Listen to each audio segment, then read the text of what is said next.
ಸಿಂಧನೂರು 14 ಯತ್ನಾಳ್ ಮಾತಿನ ಬರಟಿಯಲ್ಲಿ ದಸರಾದಲ್ಲಿ ಚಾಮುಂಡೇಶ್ವರಿಗೆ ಕೇವಲ ಸನಾತನ ಧರ್ಮದವರು ಹೂ ಹಾಕಬೇಕು, ಸಾಮಾನ್ಯ ದಲಿತ ಮಹಿಳೆಗೆ ಸಹ ಹೂ ಹಾಕಲು ಅಧಿಕಾರ ಇಲ್ಲ ಎಂದೆಳಿದ ಬಸವನಗೌಡ ಪಾಟೀಲ್ ಯತ್ನಾಳ್ ಅವರ ಜಾತಿವಾದಿ, ಸಂವಿಧಾನದ ವಿರೋಧಿ, ವಿರೋಧಿ ಮನಸ್ಥಿತಿ ಇಟ್ಕೊಂಡು ಹಿಂದೂ ನಾವೆಲ್ಲ ಒಂದೇ ಎಂದು ಭಾಷಣ ನಾಟಕ ಮಾಡುತ್ತಾ ಜನರನ್ನು ಮೋಸ ಮಾಡುವ ಇಂಥವರನ್ನು ಕ್ರಾಂತಿಕಾರಿ ಸಾಂಸ್ಕೃತಿಕ ವೇದಿಕೆ RCF ಸಂಘಟನೆ ತೀವ್ರವಾಗಿ ಖಂಡಿಸುತ್ತದೆ ಮತ್ತು ಅವರ ಕೂಡಲೇ ಬಹಿರಂಗ ಕ್ಷಮೆ ಕೇಳಿ ಮನುಷ್ಯತ್ವ ಕಲಿಯಲು ಕೆಲ ವರ್ಷ ವಿಶ್ರಾಂತಿ ಪಡೆಯಬೇಕು ಎಂದು ಜನಪದ ಕವಿ ಚಿಂತಕ ಪ್ರಶಾಂತ್ ದಾನಪ್ಪ ಮಸ್ಕಿ ಹಾಗೂ RCF ಮುಖಂಡ ಕಾಮ್ರೇಡ್ ಎಂ ಗಂಗಾಧರ್ ಒತ್ತಾಯಿಸುತ್ತೇವೆ. ಎಲ್ಲರಿಗೂ ನಮಸ್ಕಾರ. ಬಸವನಗೌಡ ಪಾಟೀಲ್ ಯತ್ನಾಳ್ ಅವರು ಒಂದು ಹೇಳಿಕೆ ಕೊಡ್ತಾರೆ.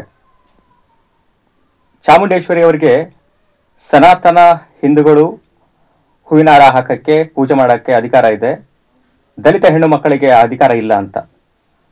ಇದನ್ನು ಎಲ್ಲರೂ ಕೂಡ ಸಮತಾವಾದಿಗಳಾಗಿರ್ಬೋದು, ಮನುಷ್ಯರಾಗಿರ್ಬೋದು, ದಯೆಯೇ ಧರ್ಮದ ಮೂಲ ಎಂದು ಯಾರೆಲ್ಲ ನಂಬ್ತಾರೋ ಅವರೆಲ್ಲರೂ ಕೂಡ ಖಂಡಿಸಬೇಕಾದಂತಹ ಜವಾಬ್ದಾರಿ ಇದೆ. ಅದನ್ನು ನಾವು ತೀವ್ರವಾಗಿ ಖಂಡಿಸ್ತಾ ಇದ್ದೀವಿ. ಇವರ ಪ್ರಕಾರ ದಲಿತರಿಗೆ, ದಲಿತ ಹೆಣ್ಣು ಮಕ್ಕಳಿಗೆ ಚಾಮುಂಡೇಶ್ವರಿನ ಪೂಜೆ ಮಾಡೋಕ್ಕೆ, ಹೂವಿನ ಹಾರ ಹಾಕೋಕ್ಕೆ ಅಧಿಕಾರ ಇಲ್ಲ ಅನ್ನೋದಾದರೆ, ಚಾಮುಂಡೇಶ್ವರಿ ನಿಜವಾಗ್ಲೂ ಕೋಣ ತಿನ್ನುವಂತಹ ಸಮುದಾಯದವರು. ದಲಿತ ಹೆಣ್ಣುಮಗಳು ಚಾಮುಂಡೇಶ್ವರಿ, ಅದನ್ನು ಎಲ್ಲ ಜನಪದೀಯ ಕಾವ್ಯಗಳು ಕೂಡ ಸ್ಪಷ್ಟೀಕರಣ ಕೊಡ್ತವೆ ಅದರ ಬಗ್ಗೆ. ಅದನ್ನು ಬೇಕಾದರೆ ಯತ್ನಾಳ್ ಅವರು ನೋಡ್ಬೋದು, ಓದುವಂಥ ಅಭ್ಯಾಸ ಇದ್ದರೆ. ಇನ್ನು ಇವರು ನಮ್ಮ ಕಲ್ಯಾಣ ಕರ್ನಾಟಕದ ಭಾಗದವರಾಗಿರೋದ್ರಿಂದ ಬಸವನಗೌಡ ಪಾಟೀಲ್ ಯತ್ನಾಳ್ ಅವರಿಗೆ ಒಂದು ಮಾತು ಹೇಳೋಕ್ಕೆ ಇಷ್ಟಪಡ್ತೀನಿ. ಸೂಳೆ ಸಂಕಾವ್ ಅವರಿಗೆ ಬಸವಣ್ಣನವರು ಲಿಂಗಧಾರಣೆ ಮಾಡ್ತಾರೆ. ಸೂಳೆ ಸಂಕಾವ್ ಅವರಿಗೆ ಈಗ ಸೂಳೆ ಸಂಕಾವ್ ಅಕ್ಕನವರು ಬಂದ್ಬಿಟ್ಟು ಚಾಮುಂಡೇಶ್ವರಿಗೆ ಪೂಜೆ ಮಾಡ್ತೀನಿ, ನಾನು ಹೂವಿನ ಹಾರ ಹಾಕ್ತೀನಿ ಅಂದ್ರಪ್ಪ ಅಂದರೆ ಬಸವನಗೌಡ ಪಾಟೀಲ್ ಯತ್ನಾಳ್ ಅವರು ಬೇಡ ಅಂತಾರ. ಹೆಂಡದ ಮಾರಯ್ಯ ಅವರು ಶರಣರು ಬಂದ್ಬಿಟ್ಟು ತಾವು ಹೆಂಡ ಮಾರಿಬಿಟ್ಟು ಅದೇ ದುಡ್ಡಲ್ಲಿ ಪೂಜೆ ಮಾಡ್ತೀನಿ ನಾನು ಅಂದ್ರಪ್ಪ ಅಂದರೆ ಬೇಡ ಅಂತಾರ ಚಾಮುಂಡೇಶ್ವರಿಗೆ. ಅದೇ ರೀತಿಯಾಗಿ OBCಯ ಹಿಂದುಳಿದ ವರ್ಗದ ಸುಮಾರು ಶಿವಶರಣರಿಗೆ ಲಿಂಗಧಾರಣೆಯನ್ನು ಮಾಡಿದಂಥವ್ರು ಬಸವಣ್ಣವರು.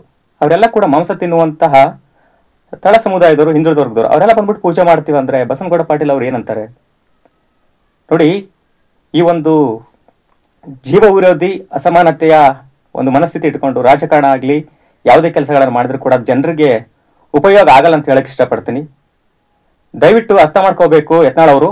ಫೈರ್ ಬ್ರ್ಯಾಂಡ್ ಅಂದರೆ ಬೆಂಕಿ ಹಚ್ಚುವಂಥ ಕೆಲಸ ಅಲ್ಲ, ಬೆಂಕಿಯನ್ನು ನಂದಿಸುವಂಥ ಕೆಲಸ ಫೈರ್ ಬ್ರ್ಯಾಂಡ್ ಅಂತಂದು ಹೇಳ್ಬೋದು. ಬುದ್ಧ, ಬಸವಣ್ಣ, ಅಂಬೇಡ್ಕರ್ ಆಗಿರ್ಬೋದು, ಕನಕದಾಸರಾಗಿರ್ಬೋದು, ಕುದ್ಮಲ್ ರಂಗರಾಯರಾಗಿರ್ಬೋದು, ಶಿಶುನಾಳ ಶರೀಫರಾಗಿರ್ಬೋದು, ಸಂತರಾಗಿರ್ಬೋದು, ಎಲ್ಲ ಶಿವಶರಣರು ಕೂಡ ಅವರು ಬೆಂಕಿಯನ್ನು ನಂದಿಸುವಂತಹ, ಪ್ರೀತಿಯನ್ನು ಹುಟ್ಟಿಸುವಂಥ ಕೆಲಸಗಳನ್ನು ಮಾಡಿದರು. ಹಾಗಾಗಿ ಜಗತ್ತು, ಈ ಭೂಮಿ ಅವರನ್ನು ನೆನಪಿಟ್ಕೊಂಡಿರುತ್ತೆ. ನೀವು ನಿಜವಾದ ಫೈರ್ ಬ್ರ್ಯಾಂಡ್ ಆಗಬೇಕಾದ್ರೆ ಇಲ್ಲಿ ಈ ಸಮಾಜದಲ್ಲಿ ಬಡತನ ಇದೆ, ಅಸ್ಪೃಶ್ಯತೆ ಇದೆ, ಅಸಮಾನತೆ ಇದೆ.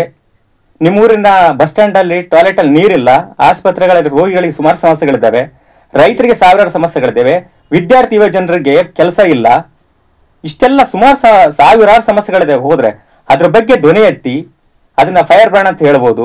ಶೋಷಕ ವ್ಯವಸ್ಥೆ ವಿರುದ್ಧ ಧ್ವನಿ ಎತ್ತಿ ಅದನ್ನ ಫೈರ್ ಬ್ರ್ಯಾಂಡ್ ಅಂತ ಹೇಳ್ಬೋದು. ಸುಮ್ಮನೆ ಒಂದು ಜಾತಿಯನ್ನ ಅಥವಾ ಒಂದು ಧರ್ಮದವರನ್ನ.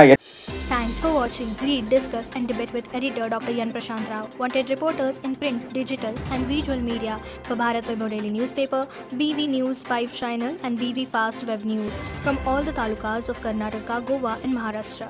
If interested, send your resume to 9019229369.